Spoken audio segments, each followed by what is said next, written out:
चलिए तो भाई स्टार्ट करते हैं। तो आज जो हमें चैप्टर करना है that is cell.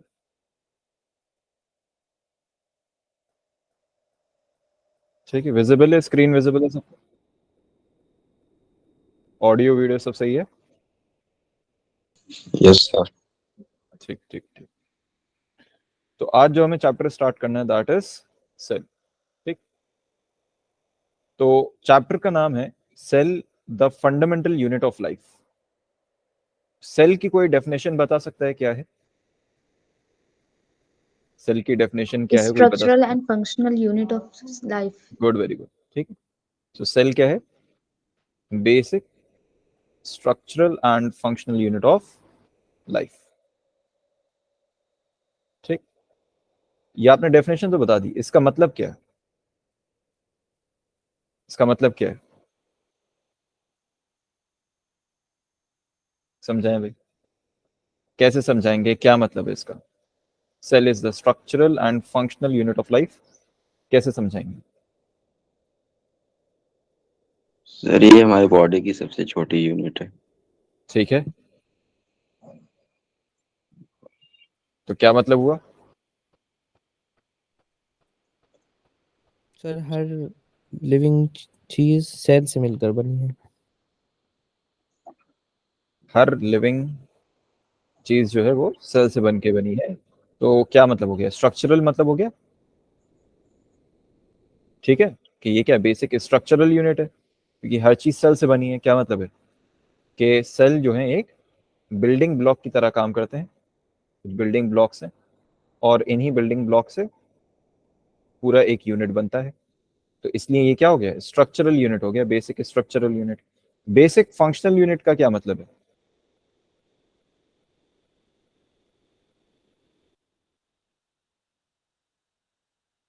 Basic functional unit का क्या मतलब है?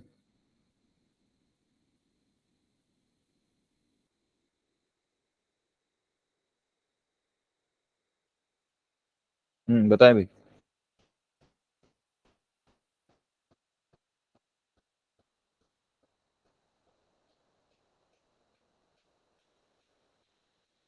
बेसिक फंक्शनल यूनिट का क्या मतलब है? देखें, बेसिक फंक्शनल यूनिट का क्या मतलब है कि हर ऑब्जेक्ट, ठीक है, लिविंग, हर लिविंग ऑर्गेनिज्म, हर लिविंग ऑर्गेनिज्म कुछ बेसिक बिल्डिंग ब्लॉक से बना है, दैट इज सेल। ये आपने बता दिया, ये क्या है? स्ट्रक्चरल यूनिट है, इसीलिए इसको हम क्या कहते हैं? Basic structural unit. Basic functional unit क्यों कह रहे हैं हम? क्योंकि किसी भी लिविंग ऑर्गेनिज्म का जो सबसे छोटा यूनिट, जो सबसे छोटा यूनिट, ठीक है, जो वो सारे फंक्शंस करने के केपेबल हो जो एक पूरा बड़ा ऑर्गेनिज्म कर सकता है। ठीक। तो उस यूनिट को हम क्या कहते हैं? सेल। तो वो छोटा सा यूनिट जो सारे फंक्शंस कर सकता है, जो एक बड़ा लिविंग ऑर्गेनिज्म कर सकता है, तो उस छोटे से यूनिट को हम क्या कहेंगे? Basic functional unit. तो इसीलिए सेल को हम क्या कहते हैं? बेसिक स्ट्रक्चरल यूनिट और बेसिक फंक्शनल यूनिट। क्लियर है? बात समझ में आ गई? Yes sir. ठीक है, तो आगे देखें। तो इस चैप्टर में जो हम चीजें पढ़ने वाले हैं वो क्या है? पहले तो सेल के बारे में थोड़ा सा पढ़ेंगे, ठीक है। उसके बाद सेल की डिस्कवरी, ठीक है। Then cell theory, then characteristics of cell, then functions of cell, then types of cells. उसके बाद यूकैरियोट्स और प्रोकैरियोट्स में डिफरेंशिएशन, देन सेल स्ट्रक्चर, और सेल स्ट्रक्चर में क्या आएगा? सेल ऑर्गेनल्स, और लास्ट में क्या आएगा? छोटा सा टॉपिक होगा, दैट इज सेल डिवीजन। ठीक है भाई, तो चलिए स्टार्ट करते हैं। जो हमारा पहला टॉपिक है दैट इज सेल। तो अभी जैसे बात करी व्हाट इज सेल, पहला क्वेश्चन आता है व्हाट इज सेल। ठीक। तो सेल क्या है? Cell is the basic structural and functional unit of life. ठीक है। तो क्यों कहते हैं हम इसको बेसिक स्ट्रक्चरल और फंक्शनल यूनिट? क्यों? क्योंकि if we break an organism to a cellular level, the smallest independent component will be cell. ठीक है, तो सेल को हम क्या कहेंगे? Basic structural unit. ठीक। So cells are the structural unit of all living beings as they provide structure to the body.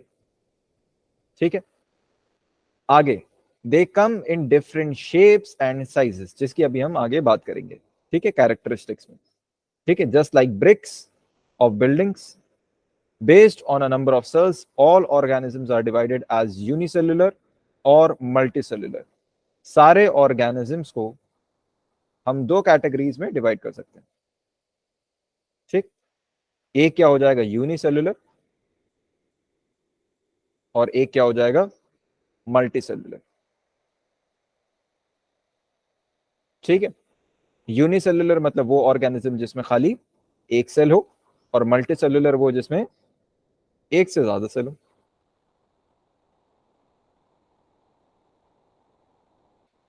ठीक है भाई।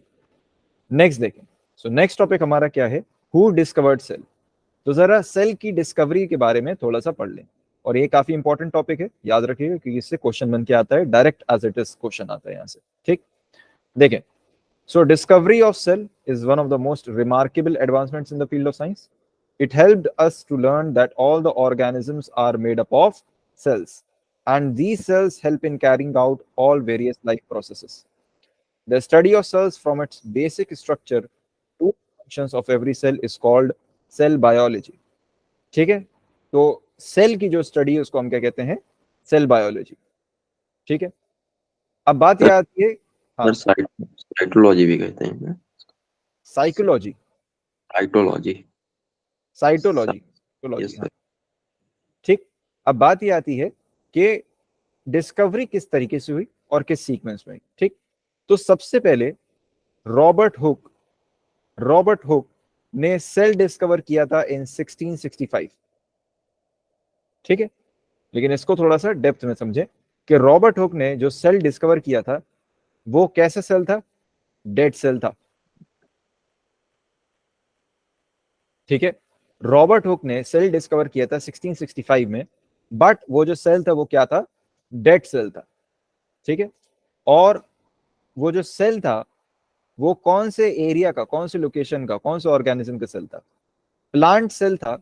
और प्लांट की जो बार्क होती है, जो बार्क होती है, ठीक है, उस बार्क पे जो है एक टिश्यू होता है जिसको हम क्या कहते हैं, कॉर्क, कॉर्क, ठीक है। जो आपने देखा होगा ट्री की ट्रंक होती है, उसके ऊपर जो एक टिश्यू होता है उसी को हम क्या कहते हैं, कॉर्क कहते हैं। और कॉर्क जो है एक डेड टिश्यू होता है, कॉर्क क्या होता है, डेड टिश्यू होता है। तो रॉबर्ट हुक ने अपना एक खुद का माइक्रोस्कोप बना रखा था, ठीक है, जो कि क्या था, कौन से किस्म का माइक्रोस्कोप था, कंपाउंड माइक्रोस्कोप था, ठीक है। ये उनका खुद का बनाया हुआ माइक्रोस्कोप था। तो इसमें उन्होंने इस कॉर्क टिश्यू के सेल्स को ऑब्जर्व किया, ठीक है। तो वो सेल्स कैसे थे, डेड सेल थे, डेड सेल थे, ठीक।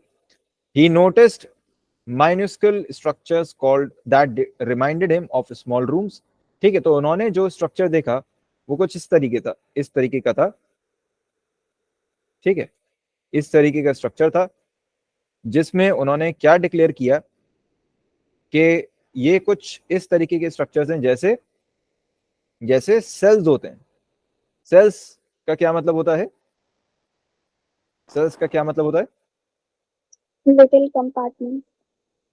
हाँ, कंपार्टमेंट, छोटे कंपार्टमेंट्स, ठीक है। और इसको हम किससे रिलेट करते हैं जनरली, Rooms. हाँ, कौन से रूम्स, प्रिजन में, जो प्रिजन के रूम्स होते हैं, ठीक है, उनको जनरली सेल्स कहा जाता है, ठीक है, उनको सेल कहा जाता है, ठीक। तो इन्होंने कहा कि ये जो है बिल्कुल वैसे ही कंपार्टमेंट्स हैं, ठीक। तो इनको उन्होंने क्या डिक्लेयर कर दिया, सेल्स, ठीक है। He named these rooms as cells, ठीक।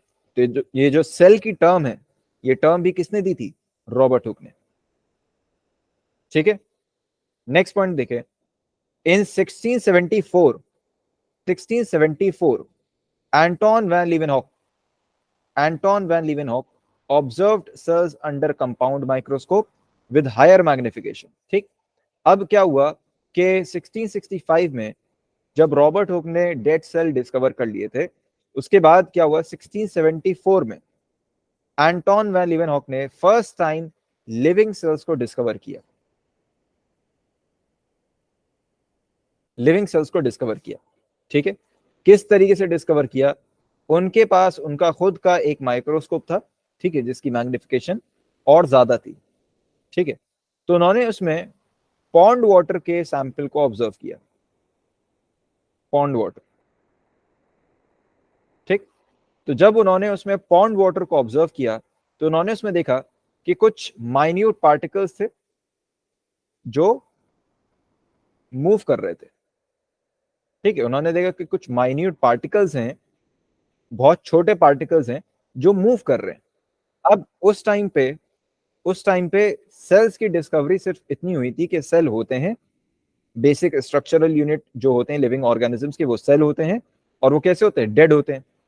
और रॉबर्ट हुक ने जो सेल डिस्कवर किए थे वो कहाँ किए थे? Plant cell, plant cell discover किए थे। ठीक, तो मूवमेंट का तो कोई सवाल था ही नहीं, मूवमेंट का तो कोई सवाल था ही नहीं। ठीक है, क्योंकि प्लांट सेल में मूवमेंट होता है क्या? नहीं होता। ठीक, तो उन्होंने क्या किया, एंटोन वैन लीवेनहॉक ने जब ऑब्जर्व किया पॉन्ड वाटर को, तो उन्होंने ये देखा, और कि उन्होंने क्या देखा कि उनके ऑब्जर्वेशन में पॉन्ड वाटर में छोटे छोटे माइन्यूट पार्टिकल्स हैं जो मूव कर रहे हैं। ठीक है, ये खाली है नहीं बल्कि मूविंग है, सिर्फ मौजूद नहीं बल्कि चल भी रहे हैं, मूव भी कर रहे हैं। तो उस टाइम तक जो नॉलेज थी मूवमेंट की, वो कहां तक लिमिटेड थी? एनिमल्स तक, क्योंकि मूवमेंट सिर्फ किस में होता है? एनिमल्स में। बात समझे नहीं समझे? मूवमेंट किस में होता है? एनिमल्स में। तो उनके टाइम तक जो नॉलेज थी, जो इंफॉर्मेशन थी मूवमेंट की, वो कहां तक लिमिटेड थी? एनिमल्स तक। तो एंटोन वैन लीवेनहॉक ने क्या कहा? उन्होंने कहा कि ये जो है छोटे छोटे मॉलिक्यूल्स हैं जो एनिमल की तरह मूव कर रहे हैं। ठीक है, उन्होंने क्या कहा? ये छोटे छोटे मॉलिक्यूल्स हैं, मॉलिक्यूल्स हैं जो एनिमल की तरह मूव कर रहे हैं। ठीक है, और इसीलिए इन्होंने इसका नाम क्या दिया फिर? Animalcules, animalcules, moving molecule like animal. बात समझ गए? ठीक है, so this time he had noted that the cells exhibited some form of movement, motility.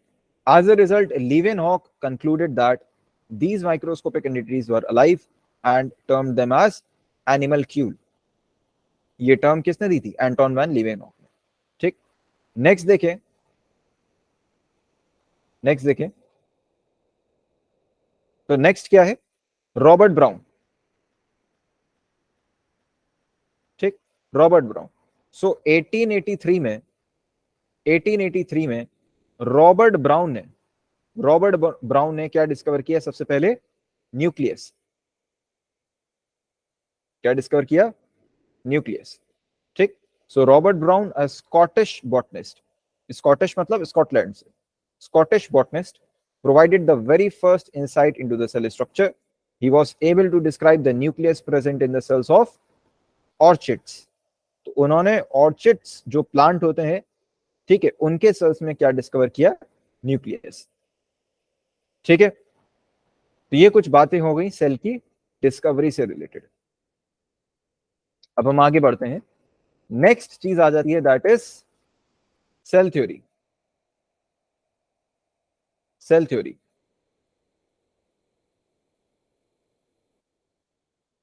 Next is cell theory. Cell theory क्या है, कोई बताएगा?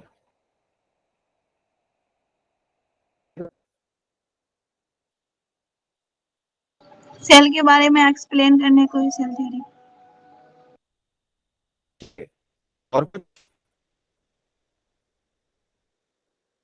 और कुछ?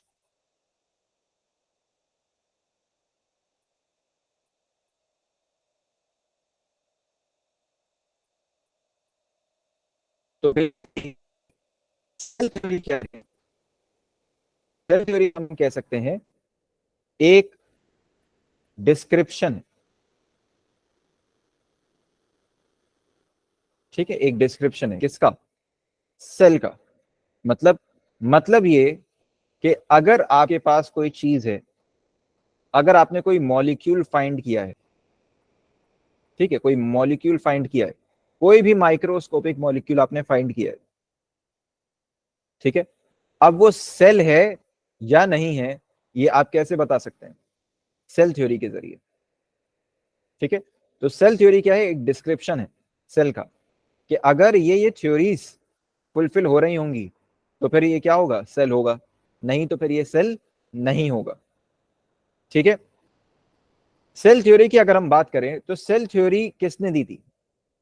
सेल थ्योरी दो साइंटिस्ट ने दी थी, कंबाइंड दो साइंटिस्ट ने, ठीक है। क्या नाम था? शेलेडिन और श्वान, शेलेडिन और श्वान, ठीक। So cell theory was proposed by two German scientist, Theodor Schwann और मैथ्यूस शेलेडिन, ठीक, शेलेडिन और श्वान। सो शेलेडिन ने जो अपना कंट्रीब्यूशन दिया था वो बेसिकली 1838 में दिया था, और श्वान ने 1839 में, ठीक है। सो 1838 और 1839 में इन दोनों ने अपने कॉन्ट्रीब्यूशंस दिए। बाद में इन्होंने जो थ्योरीज दी थी वो कितनी थी? तीन, इन्होंने तीन थ्योरीज दी थी। बाद में एक और साइंटिस्ट आए जिनका नाम था रुडोल्फ वर्च्यू, रुडोल्फ वर्च्यू। सो रुडोल्फ वर्च्यू ने एक और मॉडिफिकेशन दिया सेल थ्योरी में, और फिर सेल थ्योरी कितनी हो गई? 3 से 4 हो गई, ठीक, सेल थ्योरी 4 हो गई। अब देखते हैं हम सेल थ्योरी क्या है। तो सेल थ्योरी क्या है? फर्स्ट थ्योरी सेल की क्या है? फर्स्ट थ्योरी है जो सेल की डेफिनेशन है, क्या? कि ऑल लिविंग स्पीशीज, सॉरी, ठीक है, तो इन्होंने सेकंड पॉइंट पे यहां रख दिया है, ठीक है। तो वो क्या है? फर्स्ट थ्योरी क्या है? Cell is the basic unit of life, ठीक है, basic structural and functional unit of life, ठीक है। तो ये क्या है? First theory, cell is the basic structural and functional unit of life. Second theory देखें क्या है? सेकंड थ्योरी क्या है? कि all living species on earth are composed of cells. क्या मतलब? कि जो भी लिविंग ऑर्गेनिज्म है, अगर वो कोई भी अगर ऑर्गेनिज्म है जो सेल का बना है, तो फिर वो क्या होगा? लिविंग होगा। कहीं पे भी अगर सेल मौजूद है तो फिर वो चीज क्या होगी? लिविंग होगी, ठीक। तो ये हो गई दो थ्योरी। तीसरी थ्योरी देखे क्या थी? तीसरी थ्योरी क्या है? All organisms start their life from a single cell called zygote. मतलब जाइगोट से ही क्या स्टार्ट होती है? लाइफ, ठीक। तो लाइफ कहां से स्टार्ट होती है? जाइगोट से, ठीक है। तो ऑर्गेनिज्म की लाइफ में पहला सेल क्या होता है? जाइगोट, ठीक। तो ये हो गई तीन बेसिक थ्योरीज। अब हम आगे चलते हैं और बात करते हैं कि रुडोल्फ वर्च्यू ने क्या अपना मॉडिफिकेशन दिया था। सो 1885 में रुडोल्फ वर्च्यू ने एक और स्टेटमेंट ऐड करी थी इसी सेल थ्योरी में, और वो स्टेटमेंट क्या थी? ओमनेस सेलुला ई सेलुला, ओमनेस सेलुला ई सेलुला, ये लैटिन में। और इसका मतलब क्या है? इसका मतलब है all cells arise from pre existing cells, ठीक है। या हम कह सकते हैं क्या? कि life originates from pre-existing life, pre-existing life। क्या मतलब इस बात का? कि कोई भी अगर लाइफ है तो फिर उससे पहले कोई लिविंग ऑर्गेनिज्म रहा होगा जिसकी वजह से ये लाइफ जनरेट हुई है। ऑटोमेटिकली लाइफ जनरेट नहीं होती है। जो भी लिविंग ऑर्गेनिज्म है उससे पहले कोई लिविंग ऑर्गेनिज्म रहा होगा जिसकी वजह से वो आज ऑर्गेनिज्म लिविंग है, ठीक है। ठीक है भाई। तो सारे सेल्स जो हैं सेल थ्योरी से डिफाइन किए जा सकते हैं। तो सारे सेल्स का डिस्क्रिप्शन क्या है? Cell theory. बट इसमें एक एक्सेप्शन भी है, सेल थ्योरी का एक्सेप्शन भी है। और सेल थ्योरी का एक्सेप्शन क्या है? सेल थ्योरी का एक्सेप्शन क्या है?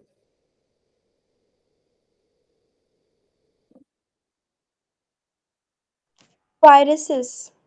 Good, very good. Viruses, viruses. तो वायरसेस बेसिकली क्या है? सेल थ्योरी के एक्सेप्शन है। तो सेल थ्योरी सब जगह वैलिड है, वायरसेस भी वैलिड नहीं। ठीक है, चलिए आगे बढ़ते हैं। अब नेक्स्ट जो हमारा सबसे इंपॉर्टेंट टॉपिक है इस चैप्टर का, that is characteristics of cell. अभी तक किसी को कोई डाउट? No sir. ठीक है, चलिए आगे चलते हैं। कैरेक्टरिस्टिक्स ऑफ सेल की अगर हम बात करें तो कैरेक्टरिस्टिक्स ऑफ सेल में देखिए हमें क्या क्या स्टडी करना है। तो सबसे पहले हमें जो चीज स्टडी करनी है that is cell size. Cell size के बाद हम क्या स्टडी करेंगे? सेल शेप, उसके बाद सेल नंबर, उसके बाद सेल स्ट्रक्चर। तो कैरेक्टरिस्टिक्स ऑफ सेल में हमें ये 4 कैरेक्टरिस्टिक्स स्टडी करने हैं: cell size, cell shape, cell number, cell structure. ठीक है, इन चारों को देखते हैं एक बार एक एक करके। ठीक, first cell size. Cell size का क्या मतलब है कि सेल कितना बड़ा है, सेल का साइज। समझ में आ रहा है? सेल कितना बड़ा है, सेल का साइज। ठीक, सेल साइज जो है आपका, सेल साइज फिक्स्ड नहीं होता। सेल साइज फिक्स्ड नहीं होता, हर सेल का साइज डिफरेंट होता है। ठीक, तो सेल साइज बेसिकली डिपेंड किस पे करता है? It depends on function. Function क्या है? जैसा फंक्शन होगा वैसे ही क्या होगा? सेल का साइज होगा। ठीक है, फंक्शन के हिसाब से सेल का साइज उस पर डिपेंड करेगा। तो अगर हम स्मॉलेस्ट सेल की बात करें, स्मॉलेस्ट सेल क्या है? माइकोप्लाज्मा। पढ़ा था भाई डाइवर्सिटी में माइकोप्लाज्मा के बारे में, याद है नहीं है?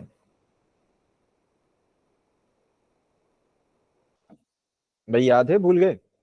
बताया था वहां पे माइकोप्लाज्मा के बारे में। माइकोप्लाज्मा क्या है? एक बैक्टीरिया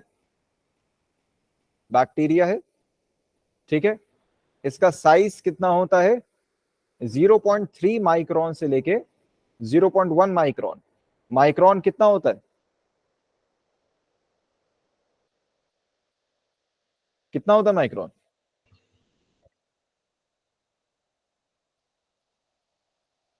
10⁻⁻6 मीटर। हाँ, 10⁻⁻6 मीटर। ठीक है, तो इतना साइज होता है किसका? माइकोप्लाज्मा का। माइकोप्लाज्मा के बारे में मैंने आपको बताया था कि इसी को हम क्या कहते हैं? पीपीएलओ। और ये पीपीएलओ क्या है? Pleuropneumonia like organism. ठीक है, लार्जेस्ट सेल की अगर हम बात करें, सिंगल सेल जो सबसे बड़ा हो, that is ostrich egg. Ostrich का जो एग होता है वो एक सिंगल सेल होता है और वो सबसे बड़ा सेल है। कितना साइज होता है? 17/14 सेंटीमीटर। ठीक, नेक्स्ट अगर हम बात करें ह्यूमन बॉडी में, तो ह्यूमन बॉडी में स्मॉलेस्ट सेल क्या है? आरबीसी। और आरबीसी के साइज कितना होता है? लगभग 7 माइक्रोन, जो कि क्या है? काफी बड़ा है माइकोप्लाज्मा से। लार्जेस्ट सेल ह्यूमन बॉडी का क्या होता है? नर्व सेल या फिर न्यूरॉन। कितना बड़ा हो सकता है? लगभग 1 मीटर तक बड़ा हो सकता है। सारे न्यूरॉन 1 मीटर के नहीं होते, बट 1 मीटर तक ये हो सकता है। ठीक है, नेक्स्ट देखें। नेक्स्ट जो हमारा कैरेक्टरिस्टिक है दैट इज सेल शेप। अभी जैसे साइज के बारे में बताया, उसी तरीके से जो सेल का शेप है वो उसके फंक्शन पे डिपेंड करेगा कि किस तरीके का फंक्शन है। ठीक है, अब अगर हम बात करें आरबीसी की, तो आरबीसी के बारे में मैंने शायद पहले भी बताया हो कि आरबीसी का जो शेप होता है वो कैसा होता है, ऐसा होता है कुछ, ठीक है, और इसी तरीके से नीचे भी होता है, ठीक है, और यहां से ये इनक्लोज होता है,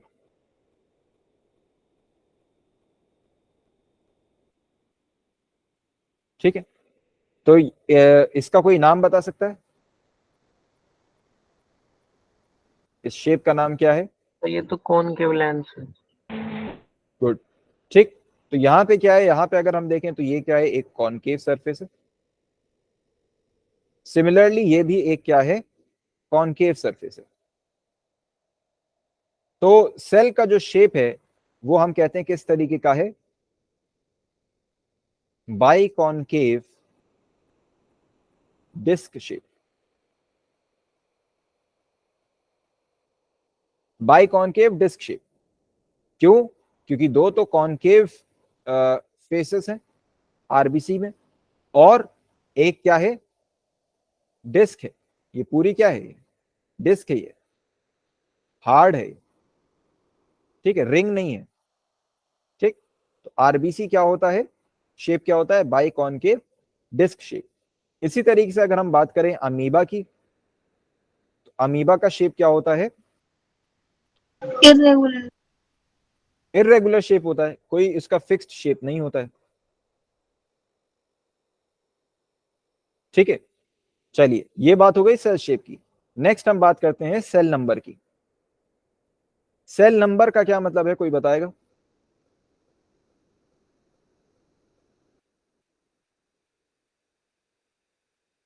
सेल नंबर का क्या मतलब है, कोई बताएगा?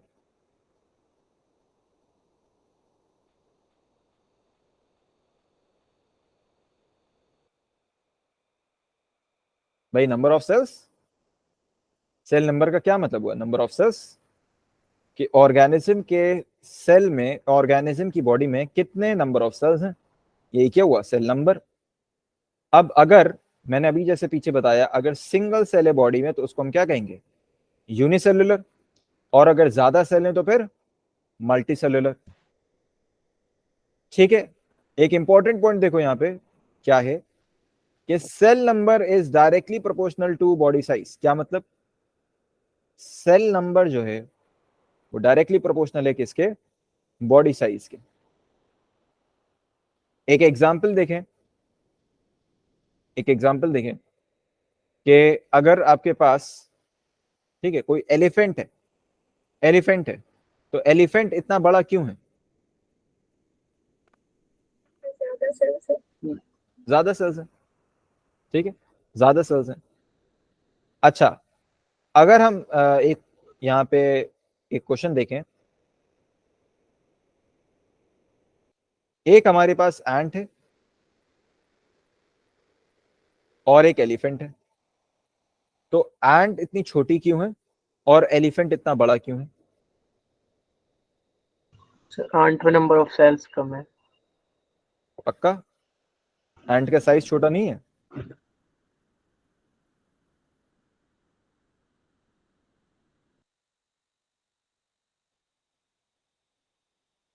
क्यों भाई, ऐसा नहीं है इसमें कि साइज इसका जो है छोटा है, तो सेल के साइजेस छोटे हैं इसमें, इसलिए छोटी हो गई है एंट, नो सर। ठीक है, ऐसा नहीं है। तो ठीक है, ये क्वेश्चन मैंने काफी स्टूडेंट से पूछा है तो वो लोग कंफ्यूज हो जाते हैं। तो एलिफेंट और एंट में क्या डिफरेंस है, एलिफेंट इतना बड़ा क्यों है और एंट इतनी छोटी क्यों है? तो रीजन सेल साइज नहीं है, सेल साइज नहीं है।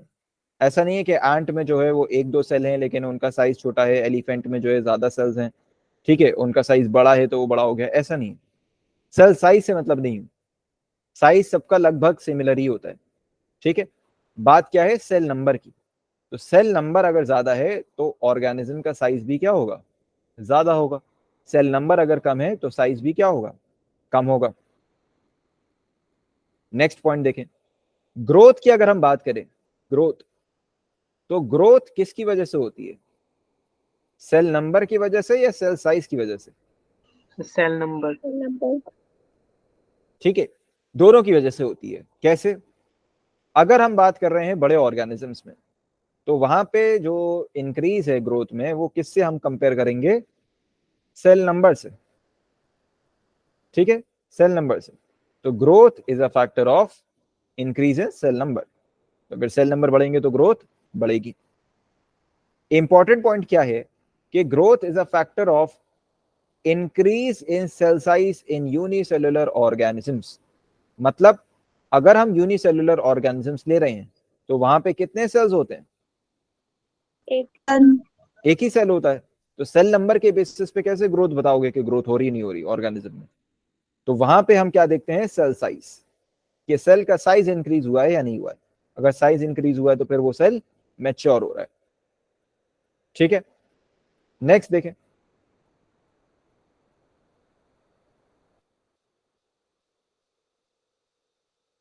नेक्स्ट देखें। सो नेक्स्ट क्या है? Cell structure. और ये बहुत इंपॉर्टेंट टॉपिक है।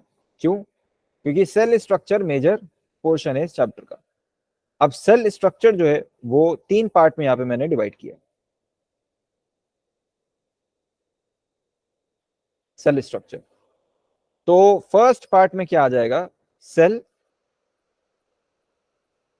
Cell boundary, cell boundary. और सेल बाउंड्री में क्या आता है? सेल वॉल, सेल मेम्ब्रेन, ठीक है। तो ये 2 हो गए क्या? Cell boundary. नेक्स्ट हम देखें, नेक्स्ट क्या है? साइटोप्लाज्म।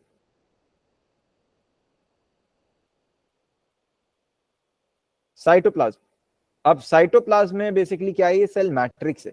सेल मैट्रिक्स में 2 चीजें आती हैं, एक है साइटोप्लाज्म और एक सेल ऑर्गेनेल्स।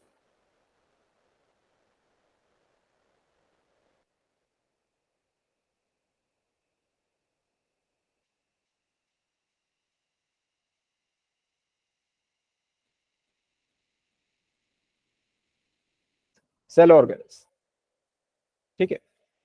और नेक्स्ट हमारा क्या आ जाएगा? न्यूक्लियस, या हम कह सकते हैं सेल सेंटर। तो 3 पार्ट्स इसके क्या हैं? एक तो है सेल बाउंड्री, एक है सेल मैट्रिक्स, और एक क्या है? Cell centre. तो अब हम इन तीनों को डिटेल में पढ़ेंगे बारी बारी, एक एक करके। तो पहली चीज क्या है सेल स्ट्रक्चर में? Cell boundary.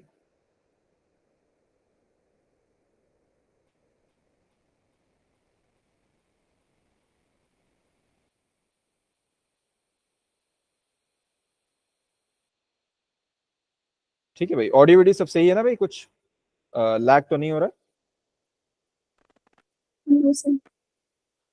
ठीक है।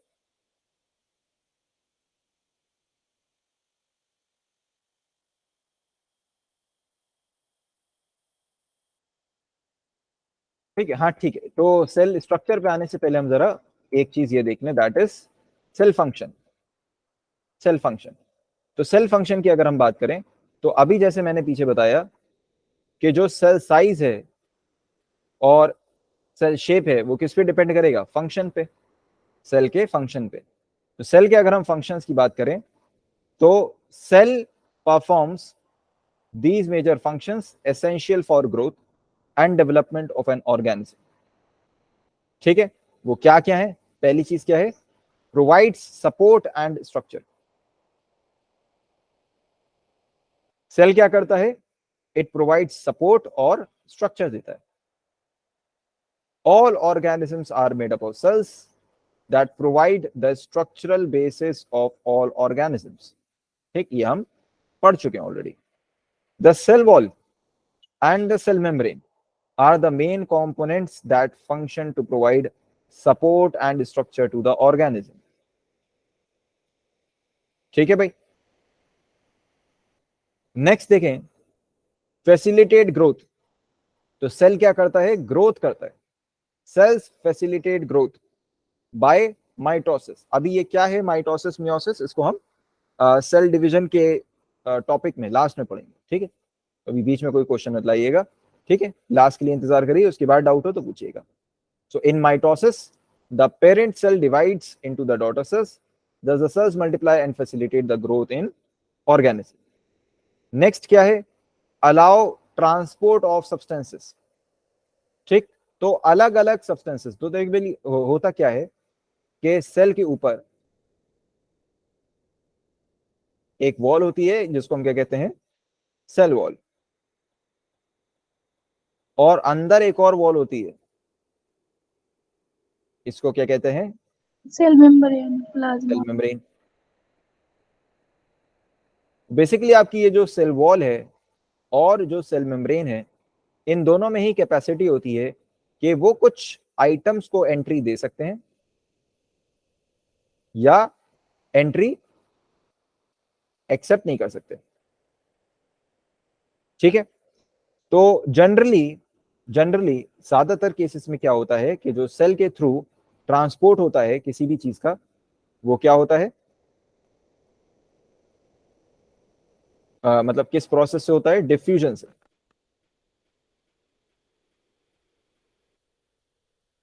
डिफ्यूजन से, ठीक है। बट कुछ इंस्टेंसेस पे एक एक्टिव ट्रांसपोर्ट भी होता है। एक्टिव क्या होता है, कोई बताएगा? एक्टिव ट्रांसपोर्ट क्या होगा, कोई बताएगा?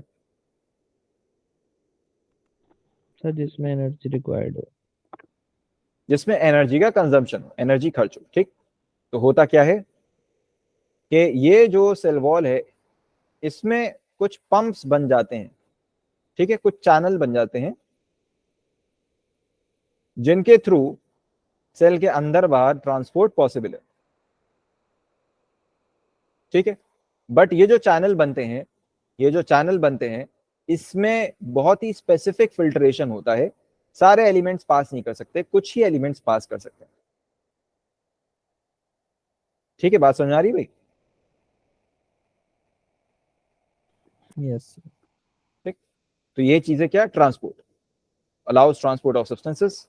Various nutrients are imported by the cells to carry out various chemical processes going on inside the cells. The waste product by the chemical processes is eliminated from the cells by active and passive transport, जो अभी मैंने बात बताई। ठीक है, next देखें। तो अच्छा, इसी के बेसिस पे हम क्या कह सकते हैं, परमिएबिलिटी की बात आ जाती है। परमिएबिलिटी की बात आ जाती है, और परमिएबिलिटी क्या है? परमिएबिलिटी क्या है? परमिएबिलिटी क्या है?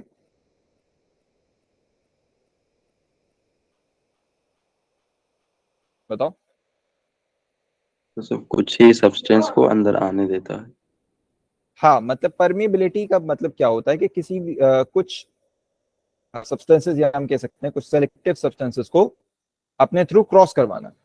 ठीक, तो बेसिकली जो हमारी सेल वॉल, सेल मेम्ब्रेन है, ठीक, ये दो तरीके की हो सकती है, या तो सेमी परमिएबल, या फिर क्या होगा, permeable. Selectively permeable. Selectively permeable.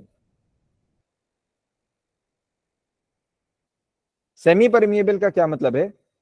Semi permeable का क्या मतलब है कि आधी मेम्ब्रेन जो है वो परमिएबल है और आधी जो है वो नहीं है। मतलब 50-50% चांस है, अगर कोई एलिमेंट आया तो 50% चांस है कि वो उसको क्रॉस कर जाएगा और या फिर नहीं होगा। ठीक, ये हो गई क्या, सेमी परमिएबल मेम्ब्रेन। तो इसमें जितने भी बड़े बड़े पार्टिकल्स हैं, जो अनवांटेड चीजें हैं, जो साइज में बड़ी हैं, उनको अंदर एंट्री नहीं मिलती है।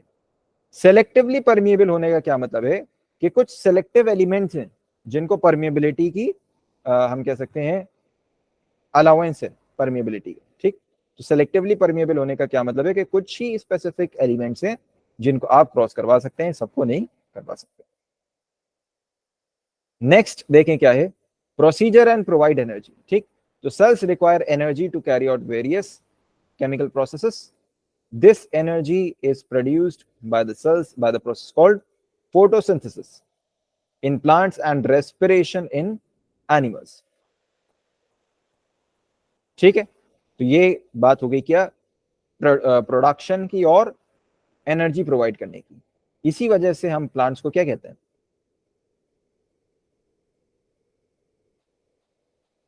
प्रोड्यूसर्स। ठीक है भाई, नेक्स्ट पॉइंट देखिए क्या है, इट एड्स इन रिप्रोडक्शन। ठीक, तो रिप्रोडक्शन में हेल्प करता है क्या? A cell aids in reproduction through the life processes called mitosis and meiosis. ठीक, mitosis is termed as asexual reproduction where the parent cell divides to form a daughter cell। ठीक है, meiosis causes the daughter cells to be genetically indifferent from the parent cells। ठीक है, तो ये हो गया क्या? रिप्रोडक्शन। अब हम बात करते हैं टाइप्स ऑफ सेल्स। अब हम बात करते हैं क्या? Types of cells. Types of cells क्या होंगे? दो कैटेगरी में डिवाइडेड है। एक क्या होगा? प्रोकैरियोटिक सेल, और एक क्या होगा? Eukaryotic cell. ठीक, तो ये दोनों क्या है? कैटेगरीज है। ये दोनों क्या है? कैटेगरीज है, प्रोकैरियोटिक सेल और यूकैरियोटिक सेल। ठीक, तो prokaryotic cells are cells with no nucleus. Instead, some prokaryotes have nucleoid, which is a region within the cell where the genetic material is freely suspended। ठीक है, next अगर हम बात करें eukaryote की, तो इसमें क्या होता है? प्रोमिनेंट डेवलप्ड न्यूक्लियस मौजूद होता है। पॉइंट का मतलब क्या हुआ सर? किसका? ये फर्स्ट पॉइंट का प्रोकैरियोटिक में थोड़ा हिंदी में बता दीजिए सर। अच्छा, प्रोकैरियोटिक सेल्स, यहाँ पे इसका क्या मतलब हुआ? Prokaryotic cells are cells with no nucleus. ठीक है, ये तो समझ में आ गया, कोई न्यूक्लियस नहीं होता है। ठीक है, न्यूक्लियस की जगह क्या होता है? न्यूक्लियोइड होता है। न्यूक्लियोइड होता है। ठीक, तो सम प्रोकैरियोट्स की अगर हम बात करें, कुछ प्रोकैरियोट्स में क्या होता है? They have nucleoid which is a region in which क्या होता है? जेनेटिक मटेरियल जो है वो फ्रीली सस्पेंडेड होता है। तो बेसिकली किसकी बात हो रही है? न्यूक्लियोइड की बात हो रही है कि न्यूक्लियोइड में क्या होता है? जेनेटिक मटेरियल जो है वो फ्रीली सस्पेंडेड होता है, मतलब उसमें तैर रहा है, खुला हुआ, उसको छूट मिली हुई है, कोई उसमें बाउंडेशन, कुछ रूल्स वगैरह नहीं है। ठीक है, तो वो फ्रीली जो है उसमें सस्पेंड कर रहा है, फ्रीली मूव कर रहा है। ठीक, तो ये इसका जेनेटिक मटेरियल होता है। यूकैरियोटिक सेल्स को हम क्या कहते हैं? True nucleus cells have a true nucleus. Next देखें क्या है प्रोकैरियोट में? The cell size ranges from 0.1 micron to 0.5 micron in diameter। यहां पे अगर हम बात करें यूकैरियोट में, size of cells ranges from 10 to 100 micrometre in diameter. ठीक है, तो आप खुद ही यहाँ पे अंदाजा लगा सकते हैं कि कितना ज्यादा डिफरेंस है। नेक्स्ट, प्रोकैरियोट में क्या है? They are all single celled micro organisms, जैसे archaebacteria, eubacteria, cyanobacteria, ये सब क्या है? Prokaryotic cell. यूकैरियोटिक सेल की अगर हम बात करें तो फिर इसमें क्या है? It involves broad category such as plants, fungi, protozoans और एनिमल्स। ठीक, नेक्स्ट अगर हम इसमें बात करें तो prokaryotes reproduce by binary fission, a form of sexual reproduction. ठीक, यहाँ पे क्या है? They reproduce sexually as well as asexually. ठीक, तो ये सारी बातें किसकी हैं? प्रोकैरियोटिक सेल और यूकैरियोटिक सेल में डिफरेंसेस की। नेक्स्ट देखें, जो हमारा मेन टॉपिक है वो अब यहाँ पे स्टार्ट हो जाता है, दैट इज सेल बाउंड्री। क्या क्या आता है सेल बाउंड्री में? अभी बताया था सर सेक्सुअल असेक्सुअल समझा दीजिए थोड़ा आगे पीछे। क्या बता दूं? सर लास्ट वाला पॉइंट समझा। तो लास्ट वाले पॉइंट में कुछ नहीं है, बस इतनी सी बात है कि प्रोकैरियोटिक सेल में जो रिप्रोडक्शन होता है वो बाइनरी फिजन से होता है। ठीक है, और यूकैरियोटिक सेल में क्या होता है? सेक्सुअली भी होता है और एसेक्सुअली भी होता है। ठीक है, इसमें बाइनरी फिजन क्या है? एसेक्सुअल है, तो ये एसेक्सुअल होगा, ये शायद मिसप्रिंट हो गया, एसेक्सुअल होगा ये। ठीक है, एसेक्सुअल रिप्रोडक्शन। और यूकैरियोट में क्या होता है? दोनों ही होते हैं। यही वाला पूछ रही थी? सर हो गया समझ। हो गया, ठीक है। तो नेक्स्ट बताइए भाई, सेल बाउंड्री में क्या क्या बताया मैंने? अभी अभी डिस्कस किया था। Cell wall and cell membrane. Cell wall और सेल मेम्ब्रेन। ठीक है, तो सेल बाउंड्री में अगर हम पहले बात करते हैं सेल मेम्ब्रेन की, सेल मेम्ब्रेन की, तो सेल मेम्ब्रेन बेसिकली क्या है? एक कवरिंग है, आउटर कवरिंग है, किसकी? सेल की। ठीक है, तो it is outer covering of cell in which all other organelles are enclosed. ठीक है, तो जितने सारे सेल ऑर्गेनल्स हैं वो सब इसी में क्या आ रहे हैं, बाउंडेड है इसी में। इट इज ऑल्सो कॉल्ड, और क्या कहते हैं इसको, प्लाज्मा मेम्ब्रेन, ठीक है, या फिर प्लाज्मा लेमा, प्लाज्मा मेम्ब्रेन या फिर प्लाज्मा लेमा, इंपॉर्टेंट है ये। ठीक है, it forms the wall like structure between two cells as well as in between the cells and its surroundings. By structure अगर हम बात करें, इट इज पोरस मेम्ब्रेन, ठीक, with pores which permit the movement of selective substances in and out of the cell। ठीक है, तो ये basically क्या है, पोरस है। सेल मेम्ब्रेन क्या है, सेल मेम्ब्रेन क्या है, पोरस है। ठीक है, नेक्स्ट मतलब क्या होगा? क्या हुआ, पोरस का मतलब क्या होता है? पोरस का मतलब है जिसमें पोर्स अवेलेबल हो, जिसके थ्रू कोई चीज फ्लो कर सके। ठीक है, जैसे क्ले की अगर हम बात करें, सर स्टोमेटा, क्या हुआ, स्टोमेटा जैसे। स्टोमाटा, स्टोमाटा को नहीं कहेंगे हम, क्योंकि स्टोमाटा तो बेसिकली क्या होता है, स्टोमाटा तो खुद में ही एक पोर है। हम ऑब्जेक्ट की बात कर रहे हैं जो पोरस होते हैं। ठीक है, जैसे मैं एग्जांपल दूं, जैसे क्ले। ठीक है, तो क्ले क्या है, एक मिट्टी है, सॉइल है। ठीक है, और क्ले में वाटर होल्डिंग कैपेसिटी ज्यादा है। ठीक, तो हम कहेंगे उसको कि वो पोरस है। ठीक, क्यों, क्योंकि वो ज्यादा वाटर को एब्जॉर्ब कर लेती है, पोर्स उसमें जो है वो वाटर को एब्जॉर्ब कर लेते हैं। ठीक है, ओके सर। नेक्स्ट देखें, major functions of cell membrane. ठीक, मेजर फंक्शंस देखें सेल मेम्ब्रेन के। मेजर फंक्शंस क्या है, पहला जो मेजर फंक्शन है वो क्या है, cell membrane supports and protect the cell. सबसे पहली चीज क्या है, एक तो सपोर्ट मिल रहा है और दूसरी प्रोटेक्शन मिल रहा है। ठीक, नेक्स्ट पॉइंट देखें, it controls the movement of substances in and out of the cell. अभी जैसे बात करी हमने, सेल वॉल और सेल मेम्ब्रेन दोनों ही रिस्पॉन्सिबल है कौन सा हम कह सकते हैं एलिमेंट सेल के अंदर जा रहा है और नहीं जा रहा है। ठीक, नेक्स्ट क्या है, it separates the cell from the external environment. बाहर के एनवायरमेंट से सेल को बचाता है। ठीक, तो ये क्या है, इसके मेजर फंक्शंस है। नेक्स्ट एक पॉइंट देखें जो इंपॉर्टेंट है, क्या, इसका composition. Its composition is nearly universal.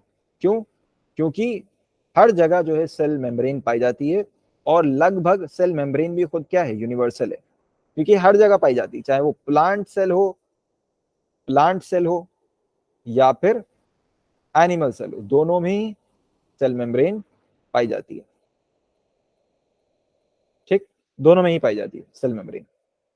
Next क्या है, ठीक है, it is made up of phospholipids and proteins. ये इंपॉर्टेंट पॉइंट है। ठीक, तो कॉम्पोजिशन इसका क्या है, फॉस्फोलिपिड्स और प्रोटीन्स। ठीक, नेक्स्ट क्या है, फॉस्फोलिपिड्स का क्या मतलब है, फॉस्फोरस, और लिपिड्स, लिपिड्स मतलब फैट्स। नेक्स्ट हम बात करते हैं, तो सेल मेम्ब्रेन का जो है एक मॉडल प्रेजेंट किया गया है, मॉडल प्रेजेंट किया गया है। ठीक है, एक 3D मॉडल है, उसको समझने के लिए कि किस तरीके से सेल मेम्ब्रेन का स्ट्रक्चर बना होता है। तो इसी मॉडल को हम क्या कहते हैं, fluid mosaic model, fluid mosaic model. तो ये जो मॉडल है, ये किसने दिया था, फ्लूइड मोज़ेक मॉडल ने। ठीक है, और सॉरी, फ्लूइड मोज़ेक मॉडल जो है ये किसने दिया था, सिंगर एंड निकोलसन ने 1972 में। और सिंगर और निकोलसन क्या है, दो अलग अलग साइंटिस्ट हैं। ठीक है, इनकी कोलैबोरेटिव स्टडी थी जिसमें इन्होंने क्या किया कि ऑब्जर्व किया, किसको, सेल मेम्ब्रेन को। ठीक है, और इन्होंने क्या कंक्लूड किया कि उसका नाम क्या है, फ्लूइड मोज़ेक मॉडल। और ये इन्होंने कहां से लिया था, सपोर्ट कहां से लिया था इन्होंने इस एक्सपेरिमेंट को करने के लिए, इलेक्ट्रॉन माइक्रोस्कोप। ठीक है, तो देखिए भाई, इलेक्ट्रॉन माइक्रोस्कोप जो है वो मिड 1950s में डेवलप हुआ है। ठीक है, और इलेक्ट्रॉन माइक्रोस्कोप जब से आया है तब से अलग अलग साइंटिस्ट ने अलग अलग डिस्कवरीज की हैं। ठीक है, जनरली सारे ही साइंटिस्ट ने बहुत अच्छी अपॉर्चुनिटी देखी कि एक नया इंस्ट्रूमेंट आया है और इससे हम जो है नई नई चीजें डिस्कवर कर सकते हैं। क्यों, क्योंकि इसकी मैग्निफिकेशन पावर बहुत ज्यादा है। तो अभी तक जितनी भी चीजें डिस्कवर हुई थी उससे और ज्यादा डिटेल में और ज्यादा डेप्थ में वो डिस्कवर की जा सकती थी। तो बहुत ज्यादा जो है इसका यूज हुआ और बहुत ज्यादा साइंटिस्ट ने अपनी डिस्कवरीज जो दी हैं वो इसी को यूज करके दी है। ठीक है, जैसे अगर आप डीएनए का मॉडल देखें जो हेलिकल स्ट्रक्चर है, ठीक है, वो भी इलेक्ट्रॉन माइक्रोस्कोप की स्टडी से मिला है। ठीक है, नेक्स्ट देखें भाई, तो ये बात हो गई फ्लूइड मोज़ेक मॉडल की। ठीक है, तो नेक्स्ट क्या है, अकॉर्डिंग टू इट, इसके अकॉर्डिंग क्या था, सेल मेम्ब्रेन का स्ट्रक्चर कैसा है, it is a continuous layer of phospholipids in which protein molecules are arranged in a mosaic pattern. ठीक, तो कुछ इस तरीके का स्ट्रक्चर होता है इसका, कुछ इस तरीके का स्ट्रक्चर होता है।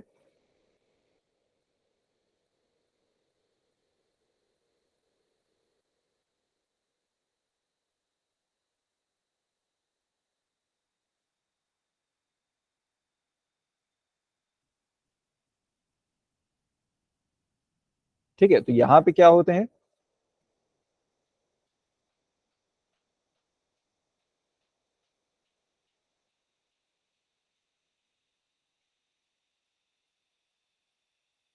ठीक है, तो ये क्या है, प्रोटीन मॉलिक्यूल्स, ये क्या है, प्रोटीन मॉलिक्यूल्स। ठीक, जो इसके सी में जो है वो डूबे हुए हैं, और ये सी किसका है,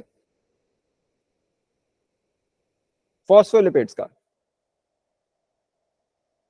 फॉस्फोलिपिड्स का। ठीक, और ये मॉलिक्यूल्स क्या, बड़े बड़े प्रोटीन। ठीक है, तो इस तरीके का मोज़ेक पैटर्न दिया था सिंगर और निकोलसन ने। ठीक, नेक्स्ट पॉइंट देख लें। ठीक है, तो it is referred to as protein iceberg in a phospholipid sea, protein की आइसबर्ग जो के फॉस्फोलिपिड के सी में मौजूद है। नेक्स्ट देखें, इट इज सेलेक्टिवली परमिएबल, अभी जैसे बताया ये क्या है, सेलेक्टिवली परमिएबल, सिर्फ कुछ ही हम कह सकते हैं एलिमेंट्स हैं या सब्सटेंसेस हैं जो सेल में पास कर सकते हैं, सारे सेल को पास नहीं करते। नेक्स्ट देखिए क्या है, it regulates the entry of molecules bye diffusion, osmosis और एंडोसाइटोसिस। ठीक, तो ये कुछ प्रोसेसेस हैं जिनके जरिए क्या होगा, ठीक है, सब्सटेंसेस का जो है फ्लो होगा सेल के अंदर बाहर। नेक्स्ट क्या है, cell wall, cell wall, cell wall के बारे में बताएं भाई, कुछ पॉइंट्स बताएं सेल वॉल के बारे में। प्लांट में पाई जाएगी। ठीक है, प्लांट में पाई जाएगी, और आर्ट स्ट्रक्चर होता है इसका। और ये आउटर मोस्ट लेयर होती है प्लांट सेल की। आउटर मोस्ट लेयर है, गुड। ठीक, तो सेल वॉल की खास बात क्या है कि cell wall is present exclusively in plant cell, मतलब सिर्फ प्लांट सेल में है, एनिमल सेल में होती है, एनिमल सेल में होती सेल वॉल नहीं होती। ऐसा क्यों है, कोई बताएगा?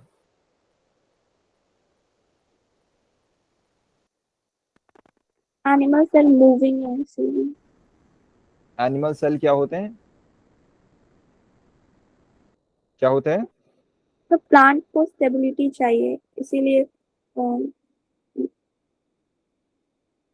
ठीक है, और कुछ थोड़ा सा, काफी करीब आपने बताया, काफी आंसर सही है काफी हद तक, और कुछ? तो स्ट्रेंथ की ज्यादा जरूरत होती है। हाँ, और वो स्ट्रेंथ किससे आएगी? सेल वॉल से। तो सेल वॉल एनिमल सेल में क्यों नहीं है? एनिमल को स्ट्रेंथ नहीं चाहिए? क्योंकि उसको एक जगह पे खड़ा नहीं रहना है। मतलब लोकोमोशन हो रहा है, मूवमेंट हो रहा है। Yes sir. ठीक है, कोई बात नहीं, मूवमेंट हो रहा है तो क्या हुआ, मूवमेंट हो रहा है तो क्या हुआ, सेल वॉल नहीं हो सकती फिर? मूवमेंट तो होता है ना, प्लांट सेल में भी कुछ पार्ट्स में होता है, ठीक है, रिस्पॉन्स टू स्टिमुलस वगैरह पढ़ा है ना कोऑर्डिनेशन में, तो मूवमेंट तो होता है, ये तो हमें पता है, माइन्यूट मूवमेंट होता है, मूवमेंट तो होता है, लेकिन तो सर हाँ सर बताएं। सेल वॉल जो है वो सेलुलोज की बनी होती है जो कि सिर्फ प्लांट्स में पाए जाते हैं। ठीक है, ठीक है, उससे क्या होगा? इससे पहले जो आंसर बता रही थी, ठीक है, वो काफी हद तक सही बता रही थी, स्ट्रेंथ की जरूरत होती है, बट मैं ये क्वेश्चन पूछ रहा हूँ कि एनिमल सेल में क्यों नहीं होती?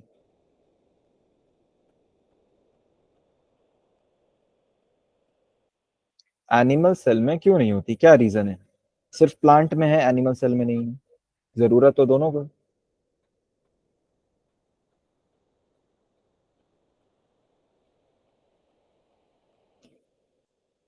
देखिए भाई बात समझे, तो प्लांट सेल में सेल वॉल होती है उसको स्ट्रेंथ प्रोवाइड करने के लिए, एनिमल सेल में सेल वॉल नहीं होती। क्यों? क्योंकि एनिमल सेल को जो स्ट्रेंथ है वो कहां से मिल रही है? स्केलेटन से। प्लांट्स में स्केलेटन होता है क्या? No sir. नहीं होता, प्लांट्स में स्केलेटन नहीं होता। तो जो एक फ्रेमवर्क है, जो एक बेसिक फ्रेमवर्क होता है किसी भी चीज का, किसी भी ऑब्जेक्ट का, कि वो स्ट्रेट खड़ा हो सके, वो फ्रेमवर्क कहाँ है? फिर है ही नहीं, तो प्लांट कैसे सरवाइव करेगा? ठीक है, तो वो फ्रेमवर्क प्रोवाइड करने के लिए कौन है? Cell wall. ठीक, तो सेल वॉल जो है स्ट्रेंथ देती है प्लांट को, क्यों? क्योंकि प्लांट में स्केलेटन नहीं होता। नेक्स्ट पॉइंट देखें, तो cell wall is most prominent part of the plant's cell structure which is made up of cellulose।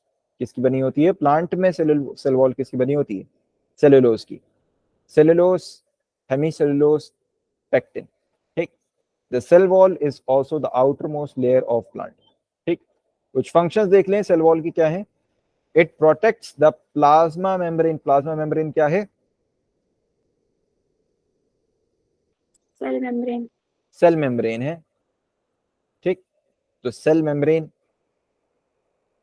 And other cellular components, और बाकी सेल्यूलर कंपोनेंट्स को भी बचाने में काम आती है। ठीक, it is a rigid and stiff structure surrounding the cell membrane. ठीक, तो ऐसा स्ट्रक्चर है जो सेल मेम्ब्रेन को सराउंड कर रहा हो। ठीक, next, it provides shape and support to the cell and protects them from mechanical shocks and injuries. ठीक है, अच्छा एक बात ये समझे,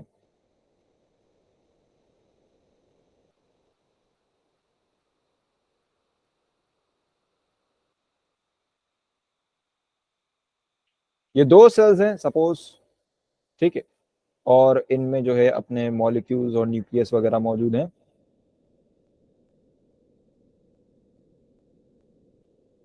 ठीक है, तो एक क्या हो रहा है कि एक इस सेल से इस सेल के बीच में कनेक्शन बन रहा है जिसके थ्रू ये पार्टिकल्स को ट्रांसपोर्ट कर रहे हैं, और एक इनके बीच में भी पार्टिकल मौजूद होता है, सब्सटेंस मौजूद होता है, और इसी को हम क्या कहते हैं? इसी को हम क्या कहते हैं? Cementing material.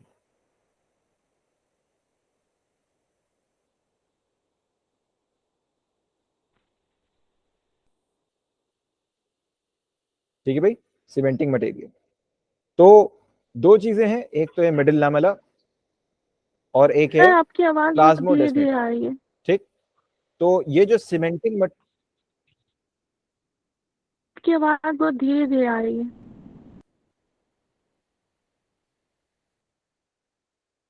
एक मिनट,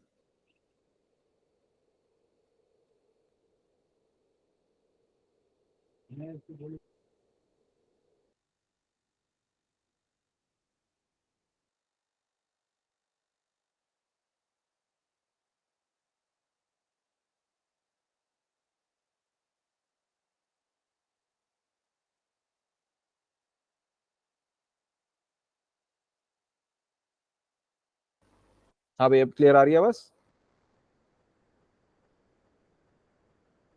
क्लियर आ रही है बस? Yes sir.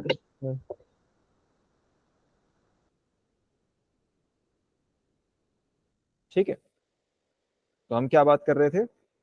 सेल वॉल की। ठीक है, तो मैंने अभी इसमें आपको बताया कि दो चीजें होती हैं, जैसे ये दो क्या हैं? सेल्स हैं। ठीक, तो एक तो ये इनके बीच का जो मटेरियल है, और एक ये कनेक्शन है जो दोनों सेल्स के बीच में बन रहा है। ठीक है, तो इसी को हम क्या कहते हैं? Cementing material. Cementing material. ठीक है, और इसी सीमेंटिंग मटेरियल को हम क्या कहते हैं? Middle lamella. Middle lamella. और एक ये कनेक्शन बन रहा होता है दोनों सेल्स के बीच में, ठीक? तो इस कनेक्शन को हम क्या कहते हैं? प्लाज्मोडेस्मेटा। प्लाज्मोडेस्मेटा, ठीक है? तो मिडिल लैमेला क्या है? मिडिल लैमेला क्या है? It is the cementing material between the cell wall of two plant cells. दो प्लांट सेल के बीच का जो सेल वॉल है, ठीक है, उसके बीच में जो एक मटेरियल प्रेजेंट होता है जो दोनों को सीमेंट करके रख रहा है, उसी को हम क्या कहते हैं? मिडिल लैमेला या सीमेंटिंग मटेरियल। नेक्स्ट क्या है? प्लाज्मोडेस्मेटा। प्लाज्मोडेस्मेटा क्या है? Cytoplasmic connection. दो सेल्स के बीच का जो साइटोप्लाज्मिक कनेक्शन है, उसी को हम क्या कहते हैं? प्लाज्मोडेस्मेटा, ठीक है? जो हम ये देख रहे हैं यही क्या है? प्लाज्मोडेस्मेटा, ठीक है भाई? तो सेल वॉल और सेल मेम्ब्रेन क्लियर है? Yes sir. आगे बढ़ते हैं हम, और नेक्स्ट जो चीज है दैट इज साइटोप्लाज्म, ठीक? साइटोप्लाज्म की हम बात करें तो साइटोप्लाज्म में देखें क्या है कि जो सेल होता है, जो सेल होता है, ठीक है, सेल के अंदर बीच में न्यूक्लियस होता है, न्यूक्लियस होता है, और बाकी सेल में क्या होते हैं? ऑर्गेनल्स होते हैं, ऑर्गेनल्स होते हैं। इन ऑर्गेनल्स को अगर हम हटा दें तो उसके बाद जो लिक्विड मैट्रिक्स बचती है, जो लिक्विड मैट्रिक्स बचती है साइटोप्लाज्म की, उसी को हम क्या कहते हैं? साइटोसोल। क्या कहते हैं? साइटोसोल। और अगर हम सेल में ऑर्गेनल्स को ऐड कर दें साइटोसोल में, तो साइटोसोल प्लस सेल ऑर्गेनल्स, इसको हम क्या कहते हैं? साइटोप्लाज्म। साइटोप्लाज्म, ठीक है? इस चीज को समझें। साइटोप्लाज्म क्या है? It is a thick clear jelly like substance present inside the cell membrane, ठीक है? द टर्म साइटोप्लाज्म, ये जो टर्म है साइटोप्लाज्म, ये किसने दी थी? स्ट्रासबर्ग ने। It was given by Strasbourg, ठीक? मेन फंक्शंस देखें साइटोप्लाज्म के क्या है? एक तो फंक्शन क्या है? Most of the chemical reactions with in the sale tax place in cytoplasm. तो ज्यादातर केमिकल रिएक्शंस किसमें होते हैं? साइटोप्लाज्म में। नेक्स्ट क्या है? Cell organelles are suspended in the cytoplasm. Cell organelles नहीं होंगे तो साइटोप्लाज्म कुछ नहीं है। नेक्स्ट देखें, इसके दो इंपॉर्टेंट कंपोनेंट जो अभी आपको बताया, साइटोसोल और सेल ऑर्गेनल्स। तो साइटोसोल क्या होता है? साइटोसोल क्या होता है? सेल का लिक्विड मैट्रिक्स, लिक्विड मैट्रिक्स। और सेल ऑर्गेनल्स क्या है? The small metabolically active structures present in cytoplasm, ठीक है? अच्छा, अब एक चीज समझें, एक चीज समझें, एक चीज है जिसको हम क्या कहते हैं? Endomembrane system of cell. कोई बता सकता है ये क्या है?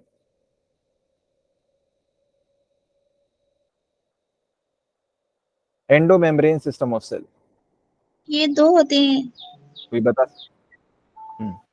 Endoplasmic reticulum, surface reticulum, surface endoplasmic reticulum and rough endoplasmic reticulum.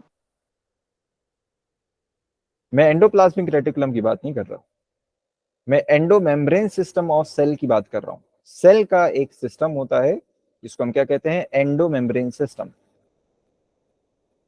उसकी बात कर रहा हूं। कोई बता सकता है क्या है?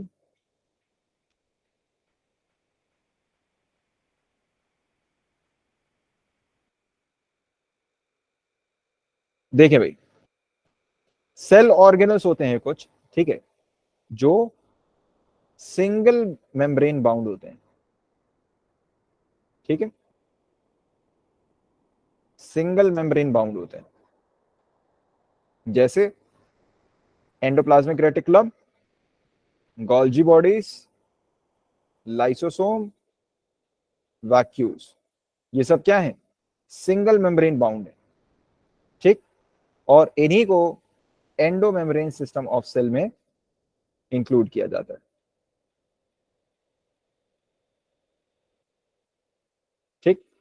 All these cell organelles are functionally associated with each other, therefore they are considered as endomembrane system of cell.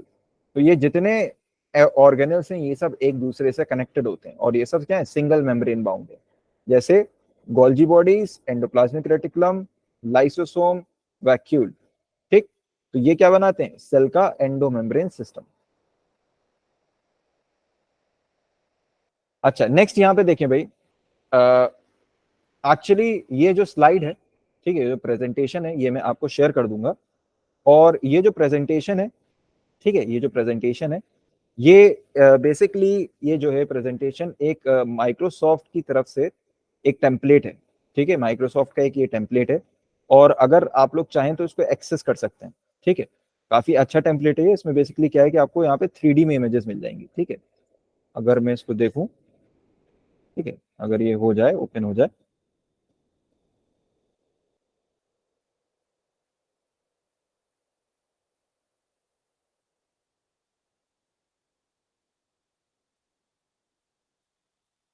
ठीक है, तो ये ऐसे नहीं हो रहा ओपन, वैसे ही गूगल में खुलेगा, ठीक है।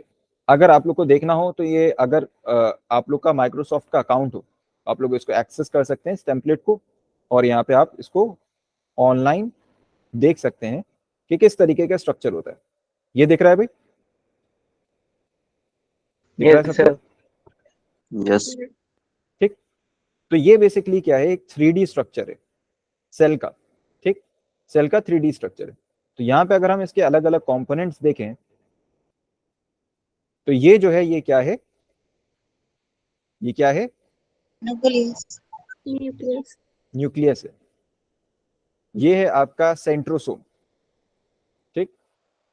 ये जो है जो अभी हाईलाइट हुए हैं, इन्हीं को हम क्या कहते हैं, एंडोप्लाज्मिक रेटिकुलम, ठीक। देन ये जो पोर्शन है, दिस इज गोल्जी बॉडीज। ये छोटे छोटे जो सेल ऑर्गेनल्स हैं, ये क्या है, लाइसोसोम। ये कुछ स्मॉल ट्यूब्यूल्स होते हैं, ठीक है, जिनको हम क्या कहते हैं, माइक्रो ट्यूब्यूल्स। ये है माइटोकॉन्ड्रिया, और ये है आपका पेरोक्सिसोम। ये है आपकी प्लाज्मा लेमा, ठीक है, हाईलाइट हुई है, और ये बेसिकली क्या है, जो सेल मेम्ब्रेन है, ठीक है, वो हाईलाइट हुई है। ये क्या है, प्लाज्मा लेमा। देन ये जो आपको छोटे छोटे दिख रहे हैं, बहुत छोटे छोटे ऑर्गेनल्स हैं ये, और पूरी उसमें सेल में जो है फैले हुए हैं साइटोप्लाज्म में, ये क्या है, राइबोसोम्स। और ये क्या है, बार हेयर लाइक स्ट्रक्चर, ये क्या है, सीलिया, ठीक है। तो ये पूरा स्ट्रक्चर है सेल का, अलग अलग इसमें आपको अभी जो है सेल ऑर्गेनल्स देखने को मिले, ठीक है। तो ये एक क्या कहते हैं, माइक्रोसॉफ्ट का एक एक्सटेंशन है, ठीक है, तो आप इसको एक्सेस कर सकते हैं, ठीक है, लाइफलीक नाम है इसका, ठीक है, लाइफलीक नाम है इसका। तो अगर आप लोगों को माइक्रोसॉफ्ट का अगर अकाउंट है, ठीक है, तो आप लोग एक्सेस करके देखिएगा। मुझे पता नहीं है कि माइक्रोसॉफ्ट की तरफ से ये जो है कब तक है, वैसे इसका कुछ ट्रायल होता है, ठीक है, फ्री ट्रायल वर्क के कुछ होता है, इसको देख लीजिएगा। तो देखें भाई, तो इसमें सबसे पहले जो अलग अलग कंपोनेंट्स है वो क्या है, प्लाज्मा मेम्ब्रेन, ठीक है, जिसको हमने डिस्कस कर लिया अभी। काम क्या होता है इसका, it separates the interior of the cell from the outside environment. Cytoplasm क्या काम होता है, it is the fluid part, ठीक है, एनक्लोज्ड बाय मेम्ब्रेन। और क्या काम होता है, इट कंटेन्स सेल ऑर्गेनल्स।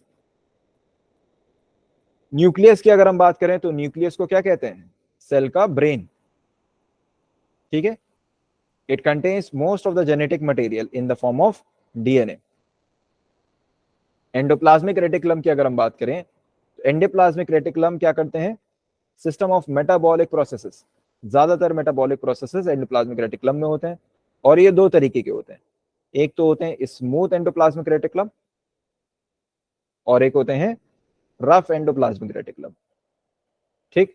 क्या डिफरेंस है दोनों में, स्मूथ एंडोप्लाज्मिक रेटिकुलम की सरफेस पे राइबोसोम नहीं होता, और रफ एंडोप्लाज्मिक रेटिकुलम की सरफेस पे राइबोसोम होता है, इसीलिए वो क्या है, रफ है, ठीक है। Protein manufacturing ribosome through ER, endoplasmic reticulum. Golgi apparatus की अगर हम बात करें, it tags vesicles and proteins to help them carry to their correct destination, ठीक। centrosome, these organizes and produces microtubules of the cell's cytoskeleton। Cytoskeleton क्या होता है? Cell की बॉडी में अंदर एक स्केलेटन बनता है अलग अलग ऑर्गेनल से, उसी को हम क्या कहते हैं? साइटोस्केलेटन। इसमें हड्डियां नहीं होती, ठीक है, तो पूरा एक प्योर स्केलेटन नहीं है, साइटोस्केलेटन है। माइटोकॉन्ड्रिया क्या है? It produces energy for the cell. Ribosome क्या है? It produces proteins. लाइसोसोम क्या है? Vesicles filled with digestive enzymes, they can absorb something and break it into recyclable pieces। Peroxisomes क्या है? These are vesicles that defend or neutralizes the cells from free radicals। Cytoskeleton क्या है? It modifies cells shape, ensures mechanical resistance to deformation। skeleton की तरह काम करता है। Vacuoles क्या है? These are enclosed storage vessels which are filled with water containing inorganic and organic molecules। तो ये सब क्या है? अलग अलग सेल ऑर्गेनल्स वगैरह हैं, ठीक है, सेल के पार्ट्स। नेक्स्ट देखें तो सेल ऑर्गेनल, ठीक है। तो यहाँ पे आप देख सकते हैं, ठीक है, तो ये वाला जो मॉडल है, तो ये वाला तो शायद एक्सेस हो जाए,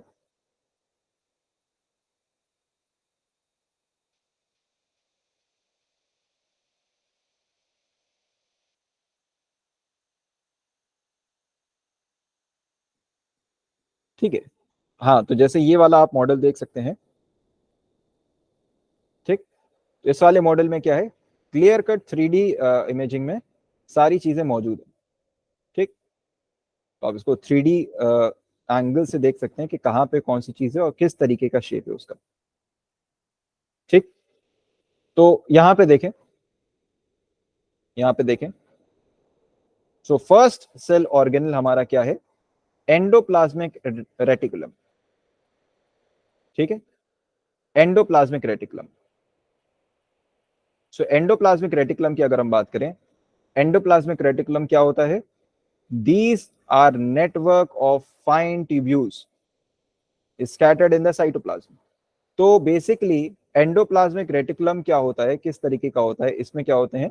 कुछ ट्यूब्यूल्स होते हैं, जैसे यहाँ पे आपको देखने को मिल रहे हैं, यहाँ पे आपको देखने को मिल रहे हैं, ये सब क्या है? एंडोप्लाज्मिक रेटिकुलम है, ठीक। तो ये कुछ ट्यूब्यूल्स होते हैं जो साइटोप्लाज्म में मौजूद होते हैं, ठीक। अब एक इंपॉर्टेंट पॉइंट क्या है कि it forms the endoskeleton of the cell and hence provide mechanical support.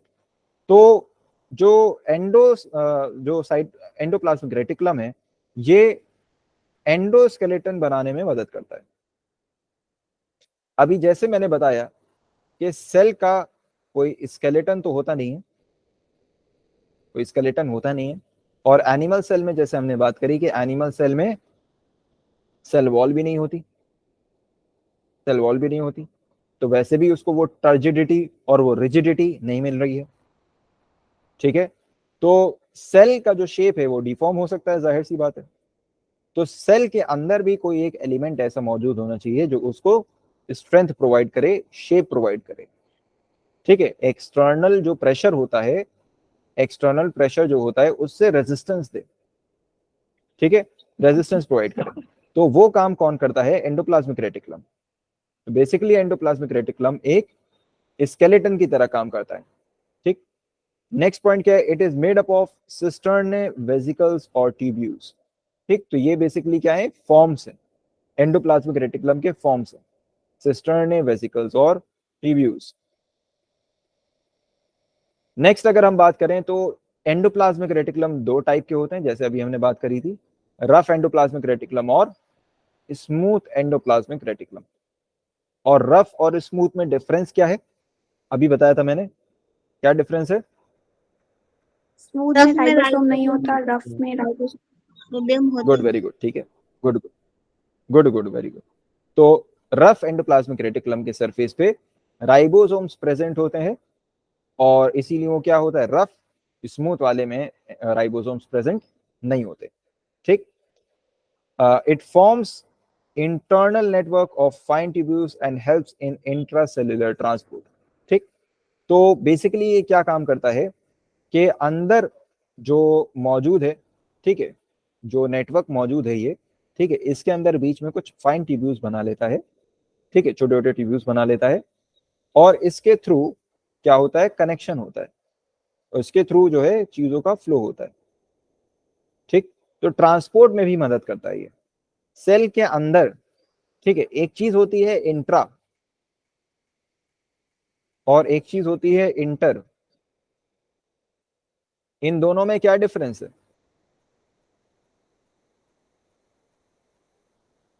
इन दोनों में क्या डिफरेंस है? इंट्रा और इंटर, क्या डिफरेंस है दोनों में?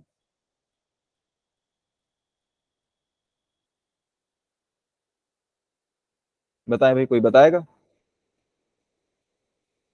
इंट्रा और इंटर क्या मतलब है दोनों का? इंट्रा इनसाइड क्या है इंट्रा?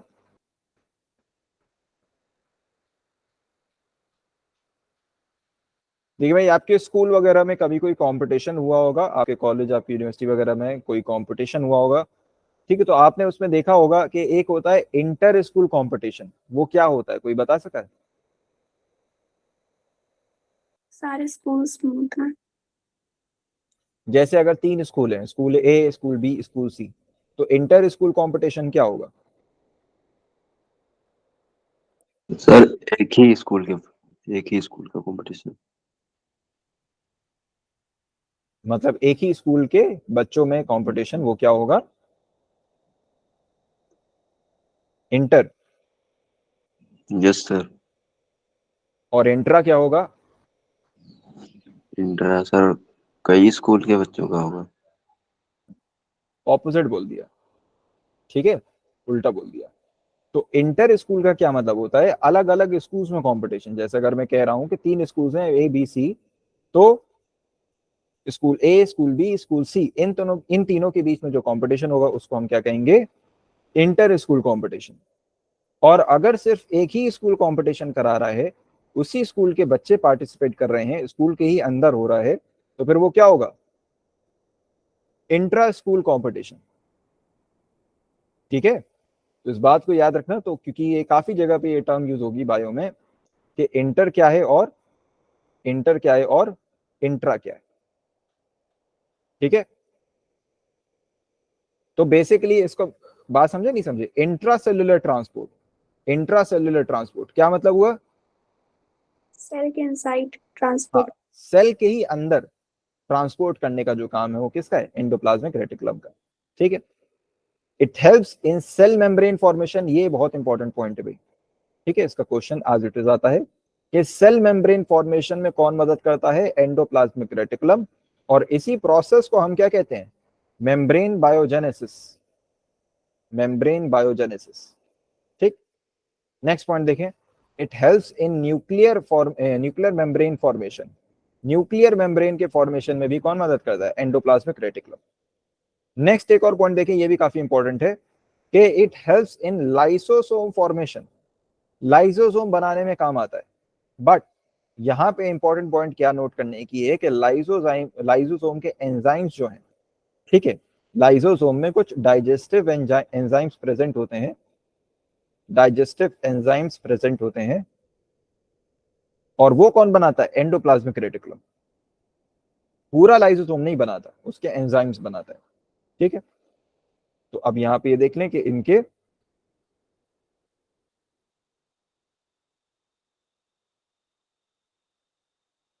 ठीक है, तो इनके डिफरेंसेस क्या है? इस रफ एंडोप्लाज्मिक रेटिकुलम, ठीक है, क्या था rough endoplasmic reticulum? They are composed of cisternae tubules और vesicles which are found throughout the cells and are involved in protein manufacture। याद रखें भाई, अगर किसी चीज के साथ राइबोसोम एसोसिएटेड है तो फिर उसका काम क्या होगा? प्रोटीन बनाना। प्रोटीन बनाना। गुड, ठीक। Next, smooth endoplasmic reticulum, they are storage organelles associated with the production of lipids, steroids and also responsible for detoxification, ठीक है। डिटॉक्सिफिकेशन का जो काम होता है, डिटॉक्सिफिकेशन क्या होता है, ये बताएगा?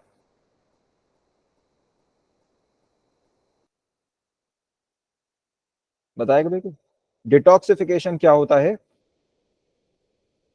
Removal of toxic substance. Good, very good. Toxic substances को हटाने का काम क्या है? डिटॉक्सिफिकेशन। तो वर्टिब्रेट्स के लीवर के सेल्स में, वर्टिब्रेट्स के लीवर के सेल्स में डिटॉक्सिफिकेशन का काम कौन करता है? Smooth endoplasmic reticulum, smooth endoplasmic reticulum. ठीक है, पहली। अब हम आ जाते हैं सेकंड सेल ऑर्गेनल पे, सेकंड सेल ऑर्गेनल पे, और ये क्या है हमारा? Golgi bodies, Golgi bodies. ठीक है, गोल्जी बॉडीज की अगर हम बात करें तो गोल्जी बॉडीज को सबसे पहले डिस्कवर किसने किया था? कैमिलो गोल्जी ने, कैमिलो गोल्जी ने 1898 में, 1898 में। और कहां डिस्कवर किया था? आउल के न्यूरॉन के सेल में, आउल के न्यूरॉन में डिस्कवर किया था। ठीक है, किसको? गोल्जी बॉडीज को।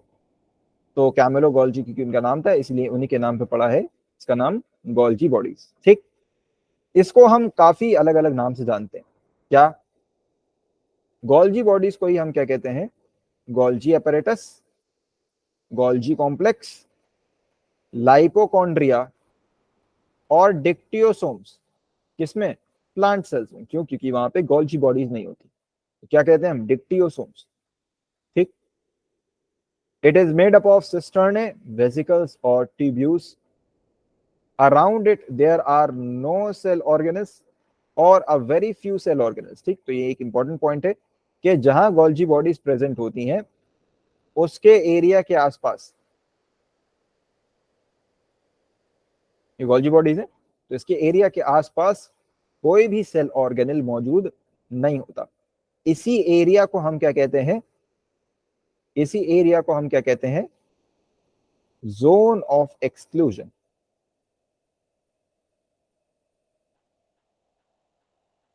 Zone of exclusion. ठीक, तो नेक्स्ट पॉइंट देखें। ठीक है, this area is called zone of exclusion. Next point देखें। They are responsible for modification, packaging and secretion. तो ये तीन काम है जो बहुत इंपॉर्टेंट है, मॉडिफिकेशन, पैकेजिंग और सिक्रीशन। ठीक, तो इन तीनों की जो जिम्मेदारी है, इन तीनों का जो काम है वो किसको सौंप दिया गया? Golgi bodies. Golgi bodies. ठीक, नेक्स्ट। अच्छा, मॉडिफिकेशन, पैकेजिंग, सिक्रीशन जो हम बात कर रहे हैं ये किस तरीके की बात हो रही है? किस चीज की बात हो रही है? किस चीज की बात हो रही है? सेल के मॉडिफिकेशन। सेल के मॉडिफिकेशन की नहीं हो रही। ठीक है, तो यही आप नहीं समझ पाए, सेल के मॉडिफिकेशन की बात नहीं हो रही, बात हो रही है सब्सटेंसेस की, सब्सटेंसेस की जो सेल बनाता है। जैसे हम फॉर एग्जांपल कह सकते हैं क्या? Hormones, hormones, enzymes.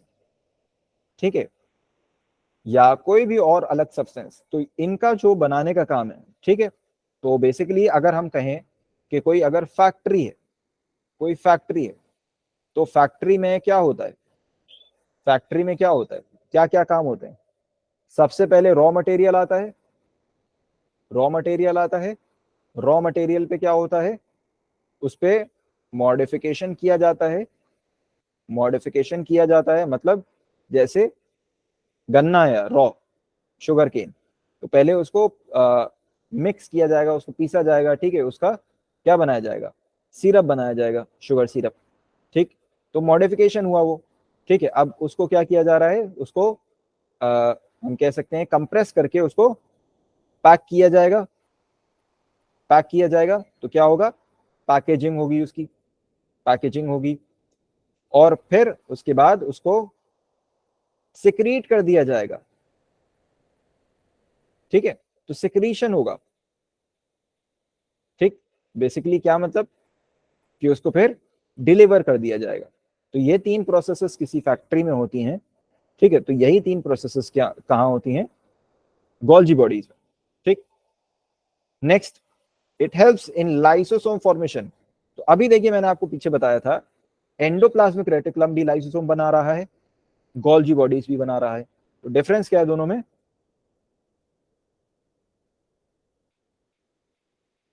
क्या है डिफरेंस?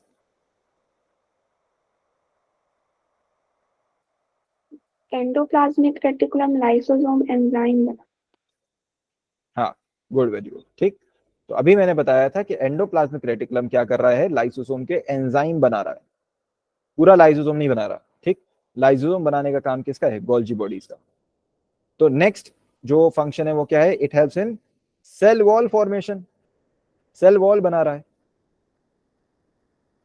ठीक है। तो सेल वॉल का फॉर्मेशन कर रहा है, ठीक है।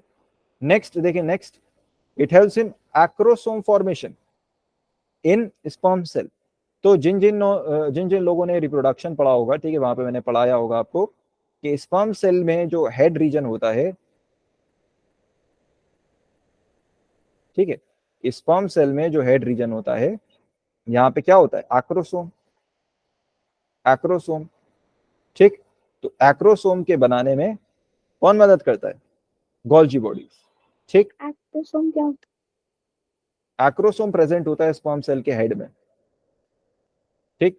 वो उसे मोशन में मोशन में मदद करता है, ठीक। नेक्स्ट क्या है? इंपॉर्टेंट पॉइंट है ये, क्या कि गोल्जी बॉडीज को ही हम क्या कहते हैं? मिडिल मैन ऑफ सेल, ठीक। Middle man of cell, middle man of cell, ठीक है। तो यहां पे बात हो गई एंडोप्लाज्मिक रेटिकुलम की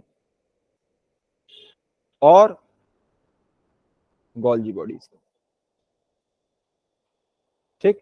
अब हम नेक्स्ट बात करते हैं लाइसोसोम की, लाइसोसोम की, ठीक। तो लाइसोसोम के बारे में अगर हम देखें तो फर्स्ट इंपॉर्टेंट पॉइंट क्या है कि it is single membrane bound, ठीक। तो सिंगल मेम्ब्रेन है इसकी। Next, it is filled with digestive enzymes called acid hydrolysis, ठीक है। तो इसको हम क्या कहते हैं? एसिड हाइड्रोलिसिस, ठीक। जो इसके डाइजेस्टिव एंजाइम्स है उसको क्या कहते हैं? Acid hydrolysis. क्यों? क्योंकि ये जो डाइजेस्टिव एंजाइम्स होते हैं, इनका जो पीएच है वो एसिडिक होता है, और इतना एसिडिक होता है कि वो किसी फॉरेन पैथोजन या जर्म को किल कर दे, ठीक है। नेक्स्ट पॉइंट देखें, it is absent in plant cells. तो प्लांट सेल्स में लाइसोसोम एब्सेंट होते हैं, ठीक है। लेकिन काम होता है, काम नहीं होता क्या फिर? ये नहीं, ऐसा नहीं, काम होता है, बट प्लांट सेल्स में इनकी जगह कौन मौजूद होता है? Central vacuoles. In plant cells central vacuoles perform the same function. Next अगर हम बात करें यूनिसेलुलर ऑर्गेनिजम्स की जो प्रोकैरियोट है, जैसे बैक्टीरिया, तो बैक्टीरिया में हमने बात करी थी कि वहां पे काफी चीजें नहीं होती, ठीक है। तो सेल ऑर्गेनल भी सिर्फ एक राइजोसोम ही प्रेजेंट होता है, ठीक। तो जाहिर सी बात है कि सेल ऑर्गेनल तो प्रेजेंट नहीं होता है, ठीक है। तो क्या होता है उसकी जगह, लाइसोसोम की जगह एक मटेरियल होता है जिसको हम क्या कहते हैं? पेरीप्लाज्मिक स्पेस, पेरीप्लाज्मिक स्पेस, ठीक। तो ये लाइसोसोम वाला सेम फंक्शन, ठीक है, कौन करता है? पेरीप्लाज्मिक स्पेस, लेकिन कहां पे? बैक्टीरिया में, ठीक। नेक्स्ट पॉइंट देखें, it helps in intracellular digestion. तो इंट्रासेलुलर डाइजेशन में मदद करता है, ठीक। क्या मतलब? इंट्रासेलुलर आ गया, क्या मतलब? सेल के इनसाइड के डाइजेशन। सेल की, गुड, वेरी गुड, सेल के अंदर का जो डाइजेशन है वो कौन करता है? लाइसोसोम। और इसीलिए इसको क्या कहा जाता है? Digestive bag of the cell, ठीक है। Digestive bag of the cell कहा जाता है इसको। नेक्स्ट एक इंपॉर्टेंट पॉइंट क्या है? It is called suicidal bags of the, suicidal bags of cell, death नहीं है, सेल होगा, ठीक है, सुसाइडल बैग्स ऑफ सेल, ठीक। नेक्स्ट पॉइंट देखें क्या है? It performs autolysis in lizards. कोई बताएगा ये क्या है? मैंने बताया था वैसे रिप्रोडक्शन में, बताया भाई, ऑटोलिसिस क्या होता है लिजर्ड्स में? क्या होता है ऑटोलिसिस?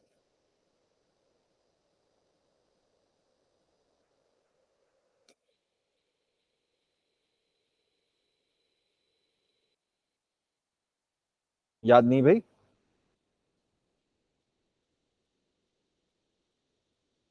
बताएं।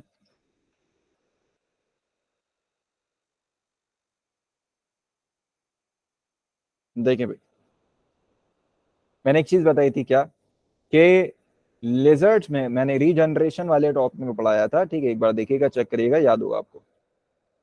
तो लिजर्ड्स में मैंने बताया था क्या होता है,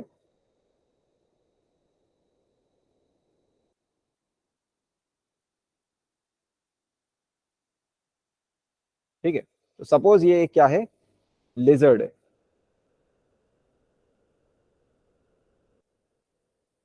ठीक है, एक क्या है ये, लिजर्ड है। तो लिजर्ड में क्या होता है कि जैसे लिजर्ड है और लिजर्ड को अगर किसी कैट वगैरह ने देख लिया, किसी बिल्ली ने देख लिया, ठीक, तो कोई भी या फिर कोई भी और प्रेडेटर हो, तो फिर वो क्या करता है कि वो इसकी टेल पे पंजा मार देता है, ठीक है, पंजा मार देता है। अब जैसे ही ऐसा होता है तो लिजर्ड के पास एक मैकेनिज्म है जिससे लिजर्ड इससे बच के भाग सकती है। कैसे? जो लिजर्ड है वो क्या करती है, अपनी टेल को अपनी बॉडी से सेपरेट कर देती है, ठीक। किस तरीके से? बॉडी का पार्ट आगे अलग हो जाएगा, टेल पीछे रह जाएगी। तो टेल क्या होगा, जब भी कोई एनिमल ऐसे पंजा मारेगा उस पर, तो क्या होगा कि जो टेल है वो पीछे रह जाएगी उसके पास, और जो लिजर्ड है वो आगे भाग जाएगी, ठीक है। और क्योंकि लिजर्ड में रीजनरेशन की कैपेसिटी होती है, तो दोबारा से वो टेल उसमें जो है उसकी बॉडी में रीजनरेट हो जाएगी, ठीक है। अब बात ये आती है कि ऑटोलिसिस में होता क्या है। ऑटोलिसिस में क्या होता है, मैंने बताया था आपको क्या होता है कि लिजर्ड में टेल रीजन में बहुत सारे लाइसोसोम्स प्रेजेंट होते हैं, ठीक है। तो बहुत सारे लाइसोसोम्स प्रेजेंट होते हैं। तो जैसे ही कोई प्रेडेटर आके इस तरीके से पंजा रखता है, तो लिजर्ड क्या करती है, इन सारे लाइसोसोम्स को बर्स्ट कर देती है। तो ये सारे बर्स्ट हो जाएंगे तो क्या होगा, टेल अलग हो जाएगी और बॉडी अलग हो जाएगी, ठीक है। बात समझ में आ गई भाई? Yes sir. Yes sir. ठीक है, आगे देखें। तो नेक्स्ट क्या है, it performs Metamorphosis in frogs. Metamorphosis क्या होता है? मेटामॉर्फोसिस क्या होता है फ्रॉग्स में? दो स्टेट होते हैं उसके, क्या होता है? जैसे मतलब आवाज कट। उसमें दो स्टेट होते हैं सर। जैसे फ्रॉग्स में होते हैं तो पहले वो कुछ और दिखते, जब इस बताएं बताएं बताएं। जब वो पैदा होते हैं तो कुछ अलग दिखते हैं, फिर उसके बाद उसके It is a हाँ ठीक complete है, ठीक है। it is a तो बात आप complete समझ गए। change of form. हाँ ठीक। तो बेसिकली क्या होता है मेटामॉर्फोसिस में कि फ्रॉग्स जो है वो टैडपोल से लेके अडल्ट फ्रॉग तक जो उनकी लाइफ साइकिल होती है, तो इसमें बहुत सारे बॉडी में चेंजेस आते हैं, ठीक। तो यही जो पूरा प्रोसेस है जिसमें टैडपोल से लेके अडल्ट फ्रॉग बनता है, जिसमें बहुत सारे चेंजेस आते हैं, उसी को हम क्या कहते हैं, मेटामॉर्फोसिस, ठीक है। नेक्स्ट क्या है, लाइसोसोम्स WBCs में पाए जाते हैं, और WBCs में लाइसोसोम्स क्या काम करते हैं, डिफेंस का, बॉडी में डिफेंस का काम करते हैं। They are large and perform defence. किस तरीके से? कोई भी इंफेक्शन को अगर लाइसोसोम देखते हैं तो फिर उसको, जैसे अमीबा होता है, अमीबा की तरह उसको इनगल्फ कर लेंगे और फिर किल कर लेंगे, ठीक है, अपने आप को भी किल कर देते हैं, ठीक। तो ये पूरा प्रोसेस होता है किसका, लाइसोसोम का, ठीक। तो यहां तक अभी हमने लाइसोसोम्स तक कवर कर लिया है। अब नेक्स्ट हम वैक्यूल से स्टार्ट करेंगे नेक्स्ट क्लास में, ठीक है। आज 2:30 पे नेक्स्ट क्लास होगी आपकी, ठीक है भाई? Yes sir. हाँ, तो 2:30 पे नेक्स्ट क्लास होगी, तो उसको ज्वाइन करिएगा, ठीक। चलिए ठीक है, तो आप लोग लीव कर सकते हैं क्लास। अस्सलाम वालेकुम सर। इस्लाम वालेकुम सलाम।